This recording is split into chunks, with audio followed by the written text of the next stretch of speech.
Musim kemarau telah bermula. Penghuni hutan balau menjadi risau. Mereka risau air sungai balau akan kering.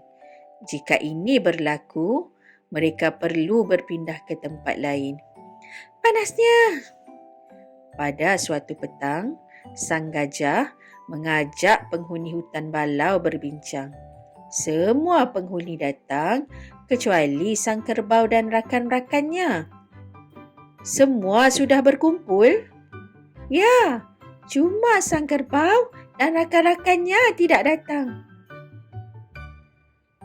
Tujuan aku memanggil kalian adalah untuk berbincang masalah yang melanda hutan kita ini, kata sang gajah. Semua penghuni hutan balau tekun mendengar kata-kata sang gajah. Mulai hari ini, kita mesti berjimat menggunakan air, sambung sang gajah lagi. Aku ada cadangan, kata sang kura-kura. Semua haiwan berpaling ke arah sang kura-kura. Apakah cadangan kamu, sang kura-kura? Tanya sang gajah. Aku cadangkan kita menyimpan air di tempat takungan air. Kita bergotong royong mengangkut air dari sungai balau, cadang sang kura-kura. Adakah kalian setuju dengan cadangan sang kura-kura? Tanya sang gajah kepada semua haiwan yang ada di situ. Setuju! Jerit semua haiwan serentak. Kami setuju! Cadangan itu amat bagus. Kemudian, sang gajah membahagikan tugas mengikut kumpulan. Semua penghuni hutan balau bekerja sama. Mereka menjalankan tugas dengan penuh tanggungjawab. Akhirnya sudah pun penuh. Selepas beberapa hari, tempat takungan air mereka sudah penuh. Mereka berasa sangat gembira. Mereka tidak perlu risau lagi untuk menghadapi musim panas. Siapa yang mengotorkan air ini? Pada suatu pagi, penghuni hutan balau terkejut. Air yang disimpan mereka telah bertukar keruh. Sang gajah yang ingin minum air itu sangat marah. Sang kambing diarahkan untuk memanggil seluruh penghuni hutan balau. Sang gajah mahu semuanya berkumpul.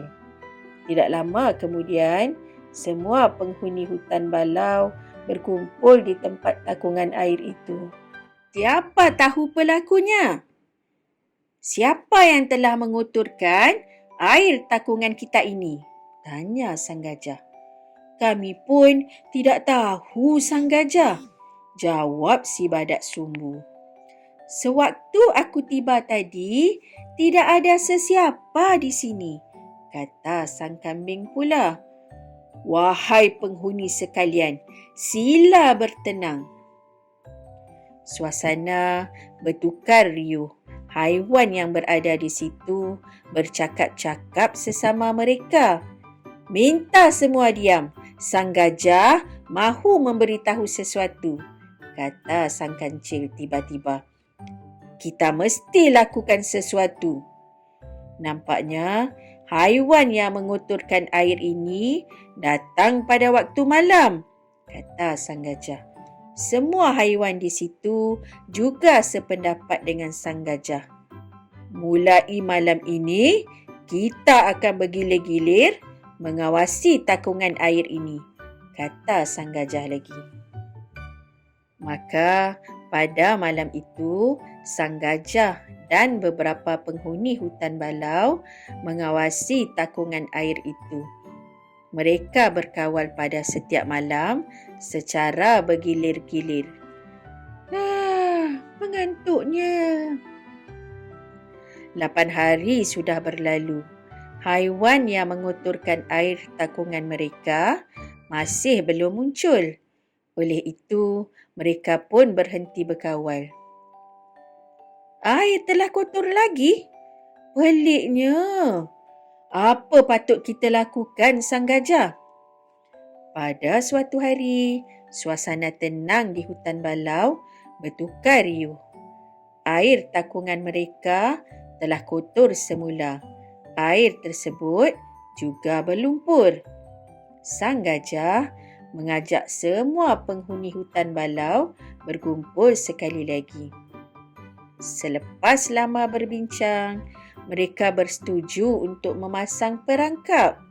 Duri akan diletakkan di sekeliling tempat takungan air itu. Saya harap rancangan ini berjaya. Itu mereka. Pada malamnya, mereka bersembunyi di dalam semak. Mereka menunggu dengan sabar. Tiba-tiba, kedengaran bunyi tapak kaki. Bunyi tapak kaki itu menuju ke tempat takungan air. Rupa-rupanya, itu bunyi tapak kaki sekawan kerbau. Aduh, sakitnya kakiku! Sang kerbau dan rakan-rakannya tidak sedar akan perangkap yang dipasang. Mereka terus berlari ke arah takungan air itu. Aduh, sakitnya kakiku! Aku terpijak duri! Sang kerbau menjerit kesakitan. Aduh, sakitnya! Aku terpijak duri! Rakan-rakan sang kerbau juga menjerit kesakitan. Mereka turut terpijak duri-duri yang tajam itu. Sang gajah dan haiwan yang lain keluar dari semak. Mereka segera mendekati sang kerbau dan rakan-rakannya. Inilah balasannya kerana suka menyusahkan orang lain, kata sang gajah. Sang kerbau dan rakan-rakannya berasa amat malu. Mereka meminta maaf kepada semua penghuni hutan balau. Mereka berjanji tidak akan mengulanginya lagi. Kami minta maaf. Wah, kamu mengangkut 2 baldi air? Penghuni hutan balau memaafkan perbuatan sang kerbau dan rakan-rakannya. Mereka juga berkongsi air itu dengan sang kerbau dan rakan-rakannya. Setiap kali musim kemarau tiba, sang kerbau dan rakan-rakannya akan menolong mengangkut air ke tempat takungan air. Murid-murid pasti telah mempelajari nilai murni yang terdapat dalam cerita ini. Antaranya bekerjasama, tolong-menolong dan bulat kata semasa menghadapi masalah. Jauhilah sikap sang kerbau dan rakan-rakannya. Sikap malas mereka itu akhirnya membawa pada